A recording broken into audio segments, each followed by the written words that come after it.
ভোটের কালই নখ থেকে মোচনের আগেই আমরা আমাদের সকল প্রতিশ্রুতি ধারাবাহিকভাবে বাস্তবায়নের কাজ শুরু করেছে। জনগণের রায়ে সরকার গঠনের পর নখের ভোটের কালি মোছার আগেই বিএনপি তাদের নির্বাচনী প্রতিশ্রুতিগুলো ধারাবাহিকভাবে বাস্তবায়ন শুরু করেছে বলে জানিয়েছেন প্রধানমন্ত্রী তারেক রহমান।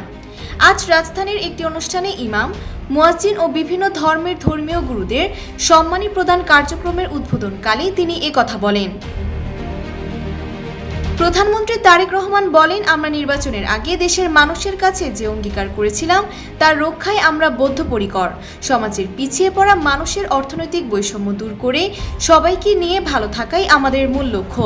তিনি আরও বলেন, দেশের প্রতিটি নাগরিকের রাজনৈতিক ও অর্থনৈতিক ক্ষমতায়ন নিশ্চিত করার মাধ্যমে রাষ্ট্রকে এমন এক শক্তিশালী ভিত্তির উপর দাঁড় করানো হবে। RICL TMX, যুগের পর যুগ স্থাপনা থাকে মজবুত, যাতে ভবিষ্যতে কোনো ফ্যাসিবাদ বা তাবেদার শক্তি মানুষের স্বাধীনতা কেড়ে নিতে না পারে। প্রধানমন্ত্রী আরও বলেন, অর্থনৈতিকভাবে পিছিয়ে পড়া নারীদের জন্য ইতিমধ্যে ফ্যামিলি কার্ড চালু করা হয়েছে, যা পর্যায়ক্রমে সারা দেশে বিস্তৃত করা হবে।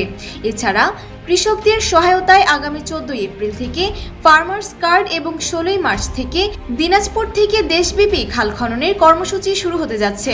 প্রধানমন্ত্রী ধর্মীয় ব্যক্তিত্বদের সামাজিক অবস্থানের প্রতি গভীর শ্রদ্ধা জানিয়ে বলেন, আপনারা এমন মানুষ যাদের সমাজ কোনো বাধ্যবাধকতা ছাড়াই সম্মান করে। আপনাদের উপদেশের উপর সাধারণ মানুষ আস্থা রাখে।